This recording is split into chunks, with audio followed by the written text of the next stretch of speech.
Hello everyone.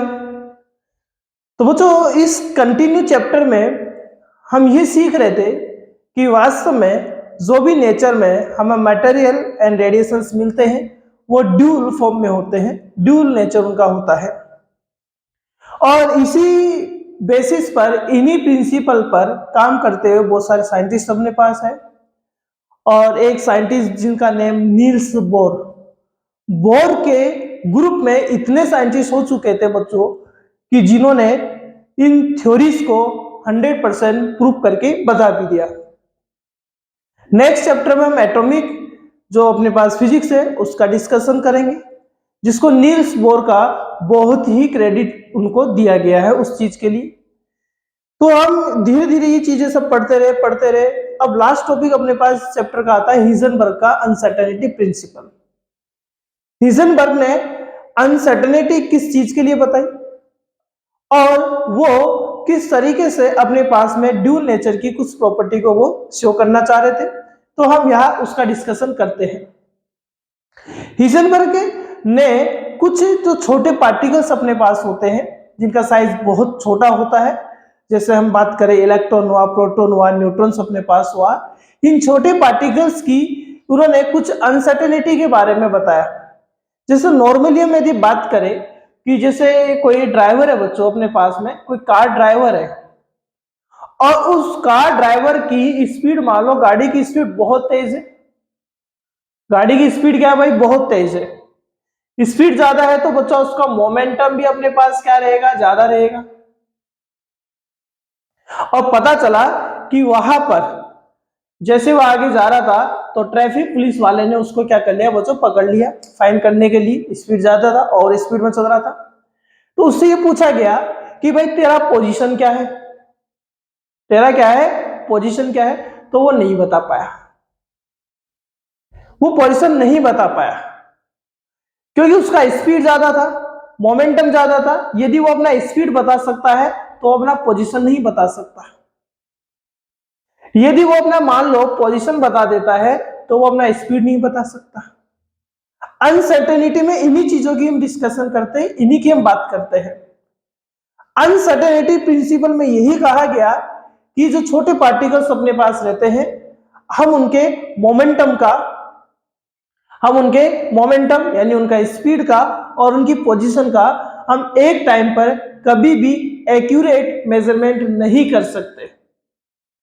क्या कहा इन्होंने कि जो पोजीशन अपने पास होता है और जो उसका स्पीड है वेलोसिटी, और वेलोसिटी से बच्चों मोमेंटम फाइंड कर सकते हैं, वेलोसिटी से उसका मोमेंटम भी हम फाइंड कर सकते हैं। क्योंकि यदि स्पीड हमें पता है तो बच्चों मास इनटू वेलोसिटी क्या होता है? मोमेंटम होता है। तो हिजनबर्ग ने अपने अनसर्टेनिटी प्रिंसिपल में क्या कहा कि कभी भी जो भी पार्टिकल्स अपने पास में ड्यूल नेचर बताते हैं या जिन मटेरियल का अपने पास ड्यूल नेचर होता है, वो कभी भी इन दो का मेजरमेंट एक्यूरेटली एक साथ कभी भी नहीं कर सकते हैं। यानी एक सिंगल टाइम पर पोजीशन का और वेलोसिटी यानी मोमेंटम का एक्यूरेटली मेजरमेंट पॉसिबल नहीं है। यदि आपने दोनों का मेजरमेंट किया तो 100% ये मान के चले कि किसी न किसी मेजरमेंट के अंदर अनसर्टेनिटी आती है, यानी वो एक सर्टेन वैल्यू नहीं आता है, कहीं ना कहीं उसमें क्या होती है बच्चों? एरर होती है। यानी आप पोजीशन का यदि मेजरमेंट कर देंगे तो एरर किस में रहेगी बच्चों? वेलोसिटी में रहेगी। यदि आप वेलोसिटी का मेजरमेंट कर देंगे तो एरर किस में रहेगी? पोजीशन में रहेगी। यानी हिजनबर्ग का अनसर्टेनिटी प्रिंसिपल हमें यह बताता है कि कभी भी पोजीशन और वेलोसिटी यानी मोमेंटम का आप एक साथ एक टाइम पर एक्यूरेट मेजरमेंट नहीं कर सकते हैं। और इसको इन्होंने मैथमेटिकल किस तरीके से बताया भाई? मैथमेटिकल देखो किस तरीके से बताया। देखो इस थ्योरी के बेसिस पर नील्स बोर को भी अपना बच्चों कॉन्सेप्ट चेंज करना पड़ा था। और नील्स बोर को कौन सा कॉन्सेप्ट चेंज करना पड़ा था वो हम एटॉमिक फिजिक्स में नेक्स्ट चैप्टर में डिस्कशन करेंगे भी। ड्रॉबैक, ऐसा कहा जाता है drawbacks of Niels atomic model. Drawback यानी वापस से नील्स बोर ने ये हिजनबर्ग के अनसर्टेनिटी प्रिंसिपल को जब देखा तो अपना न्यू थ्योरी उन्होंने बताया, बहुत सारी चीजें उन्होंने न्यू तरीके से पेश की। तो ये हिजनबर्ग का अनसर्टेनिटी प्रिंसिपल में इनका मेजरमेंट किस तरीके से किया जाता है, अनसर्टेनिटी किस तरीके से देखी जाती है, तो देखिए इन्होंने क्या बताया कि जैसे मान लो कि बच्चों पोजीशन क्या है आपके पास, डेल्टा एक्स है, पोजीशन एक्स है और उसमें अनसर्टेनिटी कितना है, डेल्टा एक्स है। और मोमेंटम में मान लेता हूं कि बच्चों मोमेंटम पी है और उसमें अनसर्टेनिटी क्या है, डेल्टा पी है।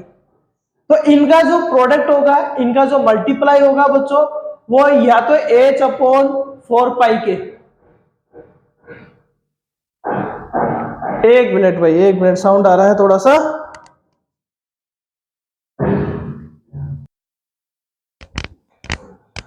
तो बच्चों इस तरीके से अनसर्टेनिटी प्रिंसिपल को एक्सप्लेन किया गया है कि यदि आपने मान लो आपका पोजीशन में कोई भी आपके पास में मेजरमेंट आपने एक पोजीशन का किया है और कोई भी अनसर्टेनिटी नहीं आ रहा है, तो उस समय मोमेंटम में अनसर्टेनिटी देखो कितना रहेगा।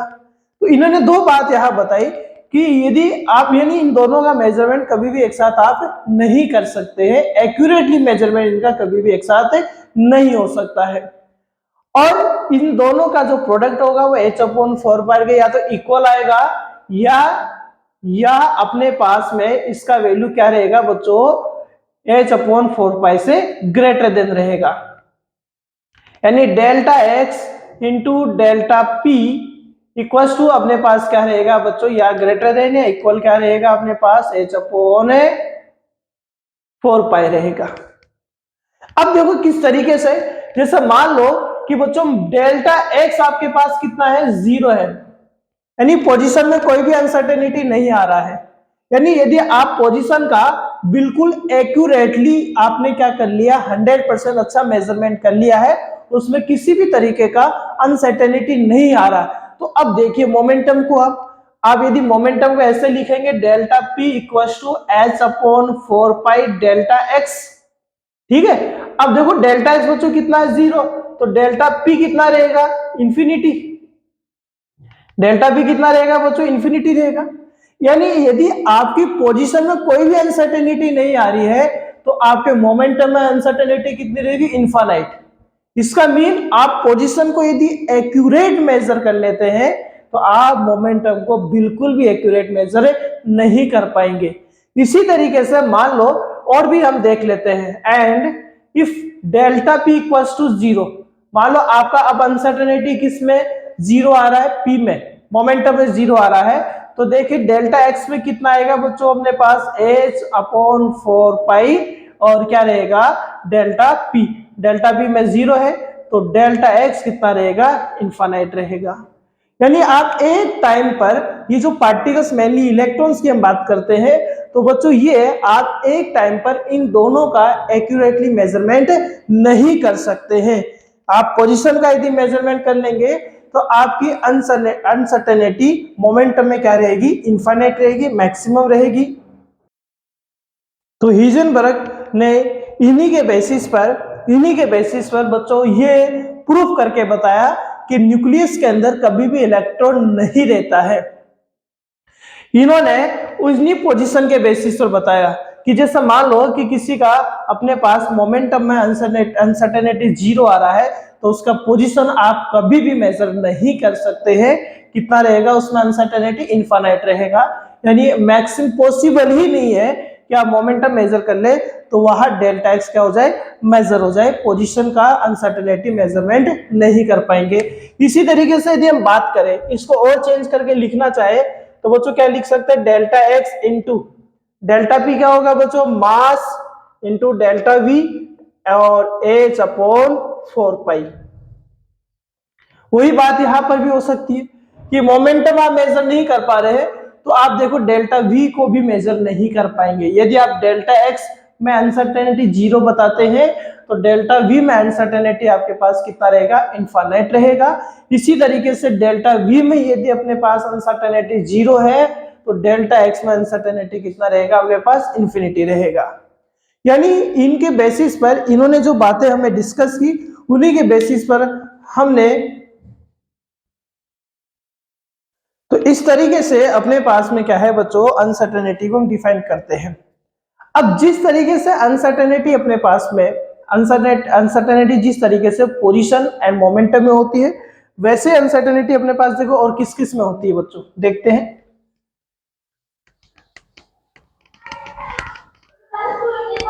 उन्हीं के बेसिस पर जो अनसर्टेनिटी अपने पास होती है,